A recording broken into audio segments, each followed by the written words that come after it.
Hello all, welcome back to another new video plan with Bhavna. तो आज हम करने जा रहे हैं nature and features of Indian immigration to the Caribbean MSOE 002 का क्वेश्चन, जो कि इम्पॉर्टेंट है एग्ज़ाम पर्सपेक्टिव से एंड पॉसिबिलिटीज़ हैं जिसकी जो कि एग्ज़ाम में आ सकता है। नाउ स्टार्टिंग विद आंसर, जब हम बात करते हैं इंडियन इमिग्रेशन जो कि कैरिबियन में हुआ है, तो उसका एक सिग्निफिकेंट रोल प्ले करता है वो demographic, cultural and socio economic landscape उस रीजन के, कैरिबियन के। अब ये जो आंसर लिखा है मैंने, जो ये ऐसे ऐसे की तरह आप इसको ले लो या फिर ऐसा आंसर आप ले सकते हो, तो ये प्रोवाइड करता है सोशोलॉजिकल एनालिसिस नेचर और फीचर इंडियन इमिग्रेशन का जो कि कैरिबियन में हुआ है।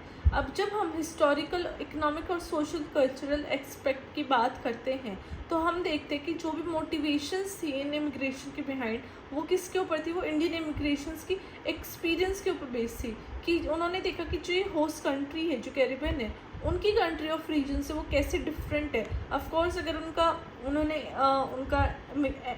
माइग्रेशन उन्होंने किया है, वो माइग्रेट हुए, then of course it is for the betterment, right, it is for the positive mean. लेकिन जो ये एनालिसिस है, हम ये देखेंगे कि ये बहुत पॉजिटिव और नेगेटिव किस एस्पेक्ट में ये लेके जा रहा है।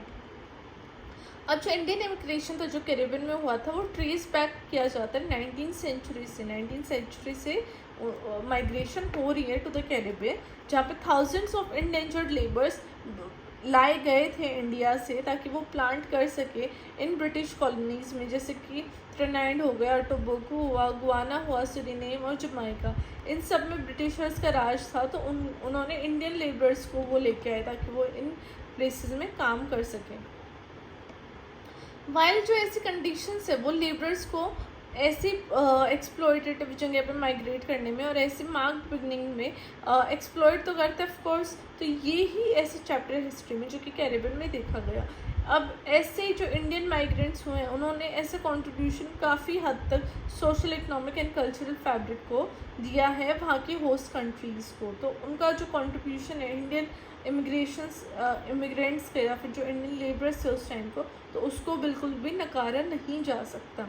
अब हम जब हिस्टोरिकल कॉन्टेक्स्ट देखते हैं इंडियन इमिग्रेशन का टू द कैरिबियन, तो यहाँ पे उनका नेचर ऑफ माइग्रेशन अंडरस्टैंड करना बहुत इंपॉर्टेंट हो जाता है, क्योंकि जो इंडेंजर्ड लेबर्स थे वो प्राइमरीली किस लिए रिक्रूट किए थे? रूरल एरियाज से, जो कि from state of UP, Bihar and Tamil Nadu आए थे। ये जो इंडिविजुअल्स थे, इनको प्रॉमिस किया जाता था कि तुम्हें हायर वेज पे लेके जा रहे हैं, वहाँ पे बहुत अच्छी लिविंग कंडीशंस होंगी और तुम्हारी जो इंडिया जब तुम आओगे तो वो तुम्हें ऐसे ही कभी भी नहीं भगा दे जाएंगे, लेकिन एक कॉन्ट्रैक्ट होएगा, तुम वो अपना कंप्लीट करना, बाकी तुम्हारे जब मन करे तब तुम वापस इंडिया आ सकते हो। तो ये जो कैरिबियन जब उनको लेके जाते थे, ऐसे भुला फुसला के लेके जाते थे, तो उनको बहुत सारी हार्ड कंडीशंस में रहना पड़ता था। ओवर क्राउडेड शिप्स में उनको लेके जाते थे, और जब वो वहाँ पे पहुँचते थे तो उनको बहुत सारे चैलेंजेस, ऐसे डिस्क्रिमिनेशन फेस करना पड़ता था अपनी न्यू लाइफ्स में, उस न्यू कंट्री में जाके।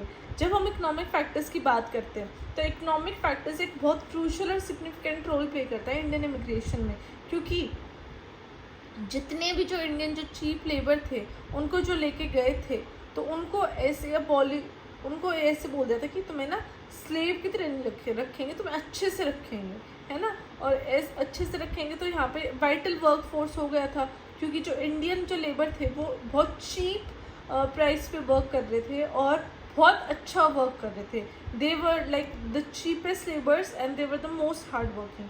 तो उनको वो एक बहुत इंपॉर्टेंट और वाइटल वर्क फोर्स बन गई थी sugar cane and rice plantation में, जिसने प्लांटेशन इकोनॉमी में बहुत मदद की। उनको कैरिबियन को बहुत ज़्यादा बूम मिला थ्रू इंडियन लेबर्स।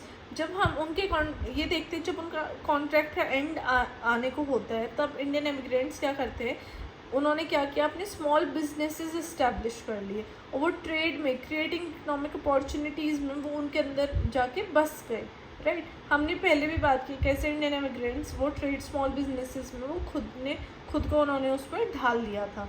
मैं वो वीडियो के एंड में लिंक कर दूँगी डिस्क्रिप्शन में, you can check it out.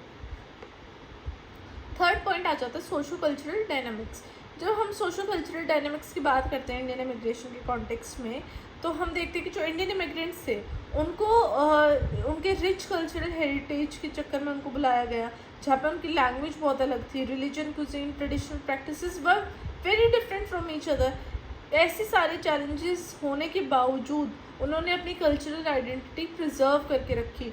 Indian immigrants ने वाइब्रेंट कम्युनिटी बनाई, वो अपने फेस्टिवल सेलिब्रेट करते थे, अपने जो रिलीजियस ट्रेडिशंस थे वो प्रोटेक्ट सेव करके रखते थे, और ये सारे प्रैक्टिसेस उन्होंने फ्यूचर जनरेशन्स में भी पास की।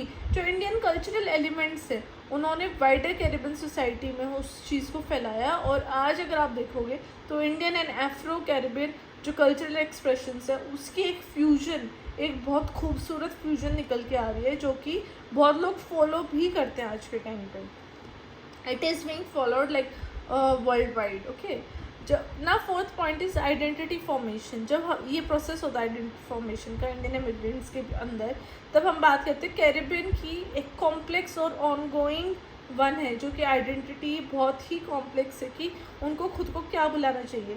क्योंकि जो इनिशियली जो इंडेंजर्ड लेबर थे उन्होंने एक कंसिडरेबल चैलेंज फेस किया था अडेप्ट करने में, न्यू एनवायरनमेंट में अडेप्ट करने में, और उस जगह को अपना बनाने के लिए, राइट। जब उन्होंने देखा जो सब्सिक्वेंट जनरेशन है, अपकमिंग जनरेशन है इंडियन इमिग्रेंट्स की, जो कि वहीं पे बॉर्न हो रहे थे, वहीं पे रेज हो रहे थे, तो उन्होंने एक यूनिक केरला आइडेंटिटी फॉर्म कर ली थी, जहाँ पे उन्होंने इंडियन हेरिटेज तो उनका आया था, लेकिन साथ में वो कैरिबियन कल्चर को भी फॉलो कर रहे थे। बहुत सारे आज के टाइम पे ऐसे इंडियन डेसेंट के पीपल है जो कि कैरिबियन है प्राउडली, और वो खुद को इंडो कैरिबियंस बोलते हैं। आई होप अब ये पॉइंट आपको क्लियर हो गया होगा। ना fifth point is political and civic participation. जब हम इंडियन इमिग्रेशन की बात करते हैं कैरिबियन में, तो हम देखते हैं कि जो इंडियंस है वो एक्टिवली एंगेज्ड है पॉलिटिक्स में, सिविक लाइफ में, और वो बात करते हैं अपने राइट्स की, और वो कंट्रीब्यूट भी करते हैं उस होस्ट कंट्री की डेवलपमेंट में। तो ऐसी जो कम्युनिटी ऑर्गेनाइजेशंस होती है, सोशल मूवमेंट जो होती है पॉलिटिकल पार्टीज़ की, वो ये दिखाते हैं कि ऐसे इश्यूज़ को, जैसे कि रेशियल डिस्क्रिमिनेशन हो गया, इनइक्वालिटी हो गया, एक्सेस ऑफ एजुकेशन होगा, उसको एड्रेस करना कितना इम्पोर्टेंट हो जाता है। इसलिए जो इंडियन इमिग्रेंट्स है उन्होंने ऐसी पावर पोजीशन में एंटर भी किया, वो इन्फ्लुएंशियल फिगर भी बने पॉलिटिक्स में, एकेडमिया में, बिजनेस में और अदर फील्ड्स में, और उन्होंने काफ़ी सारे चेंजेस भी लाए हैं। तो इंडियंस के जो इमिग्रेंट्स थे कैरिबियन में, तो उनका पॉलिटिकल और सिविक पार्टिसिपेशन भी काफ़ी बढ़ चढ़ कर देखने को मिला। अब लास्ट में कंक्लूड करने के लिए मैंने ये बताया कि जो इंडियन इमिग्रेशन है कैरिबियन में, उन्होंने एक बहुत इनक्रेडिबल मार्क छोड़ा है उस रीजन की हिस्ट्री, कल्चर एंड सोसाइटी में। जब हम नेचर और फीचर की बात करते हैं इमिग्रेशन की, जो कि शेप की गई है, कोई भी फैक्टर हुआ, किसी भी रीज़न की वजह से इमिग्रेशन हुआ है, वो सारे चैलेंजेस फेस करने के बावजूद इंडियंस, जो वहाँ के इंडियन हैं, उन्होंने उस मल्टी कल्चरल और डाइवर्स रीजन में खुद को ढाला है, और खुद की आइडेंटिटी को भी बचा के रखा है, खुद के कल्चर को बचा के रखा है। जो भी डिफरेंसेस थे उन डिफरेंसेस को हटा के एक अच्छी सोसाइटी फॉर्म करने की कोशिश की है। Okay, so this was all for today's answer. तो मैं जल्दी से आऊँगी और भी आंसर्स लेके MSOE 002 के। Till then study hard, study well, take care and do like, share and subscribe my channel and video. अब अपने फ्रेंड्स के साथ शेयर कीजिए, फैमिली के साथ शेयर कीजिए, and I will meet you next time. Bye bye, take care.